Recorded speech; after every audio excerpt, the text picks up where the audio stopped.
And actually I've also noted that it's not just from the people when you event like organizers, even the people working for the event, like watu wako wanafanya like the music team, that is napata wao wanakona complaints mingi towards you, but they also don't recognize that some of the things for those things to be better, like them sounding good ni wao waibe pia fiti, you have to sing good, so they will complain to you instead of even realizing that you are part of past people who can help them to get better. Sasa ukifika hiyo point watu naambia mtu, I think this illustration has been made many times. If you have a big white sheet of paper, then I place a black dot on it. What people will notice is the black dot, and not the white visible, yeah. So unaweza osha nyumba uoshe nini, lakini for those who have African parents, ile kitu moja hukufanya, hiyo ndio utakuja uambiwe mbona yeye hukufanya.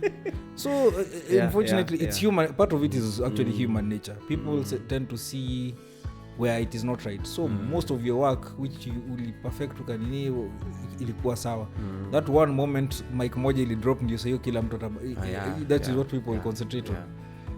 Labda tu ulinini mahali ukasahau ku unmute kitu fast enough, that is what people will remember mostly. Then ilienda wrong. Ile ilienda wrong than the 90 or 99% that went right. So it's human nature that people focus on that.